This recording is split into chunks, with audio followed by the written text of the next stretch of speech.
எந்த படத்தை பத்தி சார் பேச போறீங்க? கலங்கரை விளக்கம். லைட் ஹவுஸ் சார், நேமே ரொம்ப இன்ட்ரெஸ்டிங்கா இருக்கு. அந்த படத்தை பத்தி கொஞ்சம் சொல்றீங்களா? Actually, in 1954, one of a famous Hollywood director, Hitchcock, Alfred Hitchcockன்னு சொல்லுவாங்க, வர்டிகோ அப்படின்னு ஒரு படத்தை பண்ணார். அந்த படத்துலேருந்து இன்ஸ்பிரேஷன் எடுத்துட்டு ஹிந்தியில் லைட் ஹவுஸ் அப்படின்னு சொல்லிட்டு ஒரு படம் பண்ணாங்க 1958. 1965 வந்து மக்கள் திலகத்தை வச்சு கலங்கரை விளக்கம் அப்படின்னு ஒரு படம் பண்ணாங்க. சார், ஆனால் வெர்டிகோன்றது நம்ம பாடியில் இருக்க ஒரு ஃபிசிக்கல் ப்ராப்ளம். இதுக்கும் லைட் ஹவுஸ்க்கும் என்ன சார் சம்பந்தம்? ஹிச்காக் சாருக்கு வந்து ஒரு அலாதியான கேரக்டர் உண்டு. சைக்கோ அப்படின்னு சொல்லிட்டு ஒரு படத்தை பண்ணார். அந்த படத்தை பண்ணும்போது ஒரு பொண்ணு வந்து பணத்தை திருடிட்டு காரில் போவாள். இப்போ ஆடியன்ஸ் நினைப்பாங்க சைக்கோக்கும் இதுக்கும் என்ன சம்பந்தம் அப்படின்னு சொல்லிட்டு.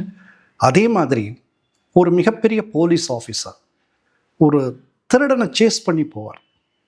அந்த காலத்தில் வந்து ஃபேமஸ் ஹாலிவுட் ஆக்டர், அவர் பேர் வந்து ஜேம்ஸ் ஸ்டீவார்ட்ஸ் அல்லது ஜிம்மி ஸ்டீவார்ட்ஸ் அப்படின்னு சொல்லுவாங்க. அவர் வச்சு தான் இந்த கதையை பண்ணியிருப்பார். போகும்போது என்ன ஆகும்னு சொல்லி கேட்டிங்கன்னா, ஸ்லிப்பாகி ஒரு பில்டிங்கில் தொங்க வேண்டிய சூழ்நிலை வந்துடும். அப்போ அந்த building is a tall building. அதிலிருந்து அவர் ரோடை பார்க்கும்போது ஒரு விதமான அவருக்கு ஒரு ஃபிசிக்கல் டிஸ்டர்பன்ஸ் ஏற்படும். So he will be affected by vertigo. அதனால் he will lose his job. அப்புறம் he becomes a private detective. ஒரு மிகப்பெரிய கோடீஸ்வரன் வந்து தன் ஒய்ஃபை ஃபாலோ பண்ணுறதுக்கு ஒரு வேலையை வந்து அவர்கிட்ட கொடுக்குறான். அந்த வேலையை வந்து அவர் செய்கிறார். அங்கே வந்து லைட் ஹவுஸில் ஒரு சின்ன க்ரைம் வச்சுருக்கார். அந்த க்ரைமை வச்சு தான் அந்த சப்ஜெக்டை வந்து ஹிச்காக் மூவ் பண்ணியிருப்பார். நீங்கள் சொல்கிறது வந்து 100% ட்ரூ. வர்டிகோங்கிறது it's a physical problem in the human body.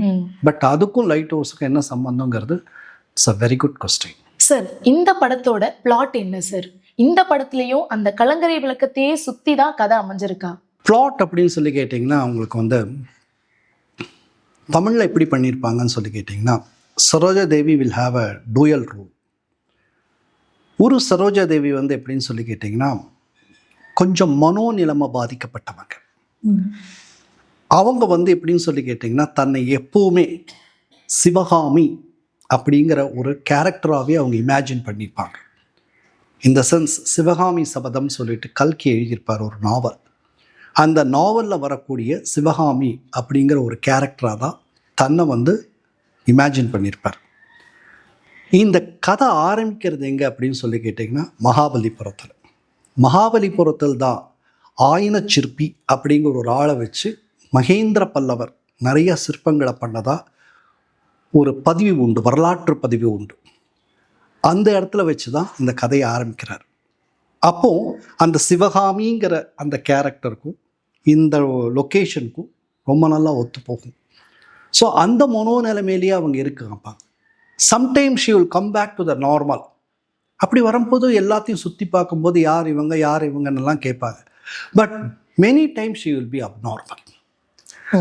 But அவங்க அப்பா வந்து ஒரு மிகப்பெரிய கோடீஸ்வரர், ரொம்ப சொத்து ஜாஸ்தியாக இருக்குது. அதனால் அவங்க தம்பி என்ன பண்ணுவார்னா, ஒரு சின்ன பிளாட் பண்ணி இந்த சொத்தை தனக்கு வரதா பார்ப்பார். அதை வந்து மக்கள் திலகம் எப்படி தடுப்பார் அப்படிங்கிறது தான் இந்த படத்தோடைய திரைக்கதை. சார், லைட் ஹவுஸ்ன்னு சொல்லும் பொழுது லோ லைட்டிங்ல கேமரா வச்சு ஷூட் பண்ற மாதிரி இருந்திருக்கும். அப்போ அந்த காலத்துல இதை எப்படி சார் ஹேண்டில் பண்ணாங்க? நீங்கள் கேட்குறது நிஜமாகவே ஒரு நல்ல கொஸ்டின் தான். இன்றைக்கி வந்து லோ லைட்டில் ஹேண்டில் பண்ணுறதுக்கு நிறைய கேமராஸ் இருக்குது. பட் அந்த காலத்தில் வந்து அது it's a tough task. In fact என்னுடைய குருநாதரும் சொல்லலாம், மிஸ்டர் PN சுந்தரம். கேமராவில் எனக்கு நிறையா விஷயம் சொல்லி கொடுத்தவர் அவர் தான். அவர்கிட்ட நான் வந்து ஒரு தடவை பேச வேண்டிய சூழ்நிலை வரும்போது, அப்போது இந்த படத்தை பற்றி நான் பேசும்போது அவர் சொன்னார், தம்பு அப்படின்னு சொல்லிட்டு ஒரு கேமராமேன். அந்த தம்புங்கிற கேமராமேன் வந்து ரொம்ப நல்லா வந்து லோ லைட்டில் ஷூட் பண்ணுவார் ஹரி. இந்த ஓப்பனிங் ஷாட்டை எப்படி வச்சுருப்பாங்கன்னா, காரோடைய ஹெட்லைட், அந்த ஹெட்லைட்டை அடித்து அதில் நடு ரோட்டில் சரோஜா தேவி டான்ஸ் ஆடுற மாதிரி ஒரு சீக்வன்ஸை வச்சுருப்பாங்க, தன்னை சிவகாமியாக நினச்சிக்கிட்டு.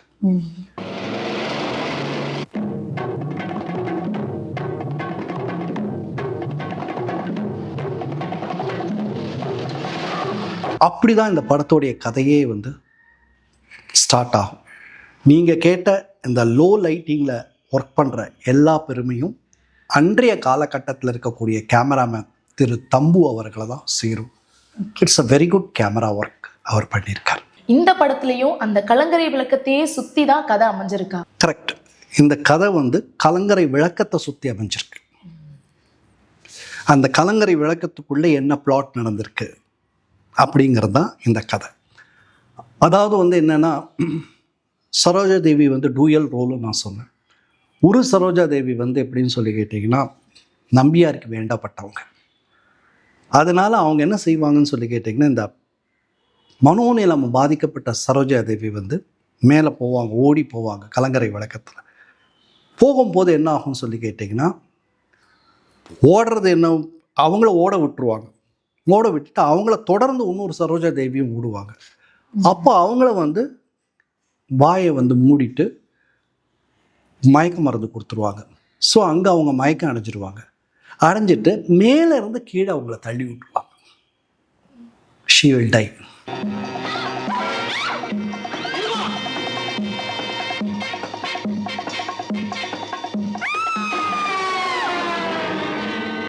அப்போ இதுக்குள்ளே என்ன நடந்ததுங்கிறது ஆஸ் அ லாயர் மக்கள் திலகத்துக்கு தெரியாது. பட் கொஞ்சம் மனோவேதனையில் இருக்கும்போது அவர் ஒரு ட்ராமாவுக்கு போவார். அந்த ட்ராமாவில் இன்னொரு சரோஜா தேவியை பார்த்த உடனே அவருக்கு ஷாக்காக இருக்கும்.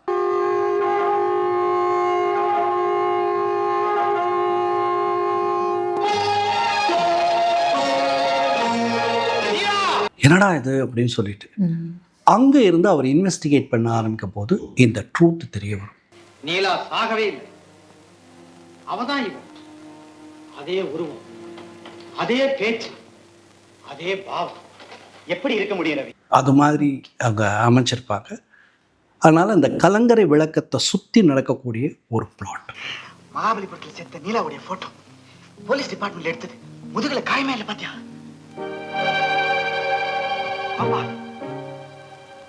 சார், பொதுவாக மக்கள் திலகம் படம்னாலே பாட்டுன்றது ரொம்ப இம்பார்ட்டன்ட், ரொம்பவே நல்லா இருக்கும். இந்த படத்தில் மியூசிக்கல் ட்ரீட் எப்படி சார் கொடுத்துருக்காங்க? One of a very good musical treat. இந்த படத்தில் எப்படின்னு சொல்லி கேட்டிங்கன்னா, எல்லா சாங்ஸுமே ஹிட். இதில் காற்று வாங்க போனேன்னு ஒரு கவிதை வாங்கி வந்து சாங், ஃபேமஸ் சாங். காற்று வாங்க போனேன் ஒரு கவிதை வாங்கி வந்தேன். பல்லவன் பல்லவி பாடட்டுமே பார்த்திபன், அந்த ஒரு சாங் இருக்குது. கொஞ்சம் ஃபாஸ்டான சாங். மக்கள் திலகத்தோடைய மூமெண்ட்ஸ் ரொம்ப ஃபாஸ்ட்டாக இருக்கும். பல்லவன் பல்லவி பாடட்டுமே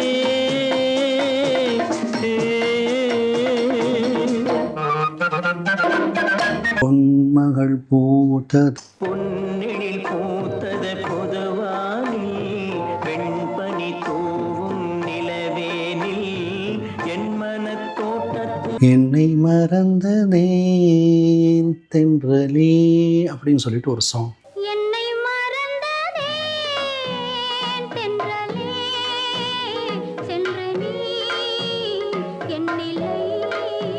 அந்த சாங் ரொம்ப நல்லா ஷூட் பண்ணியிருப்பாங்க. ஏன்னா மகாபலிபுரத்தில் காற்று ரொம்ப ஜாஸ்தி. அதனால் நீங்கள் சரோஜா தேவி அம்மாவை பார்த்தீங்கன்னா ஃபுல் சாரியுமே பின்னப் பண்ணியிருப்பாங்க.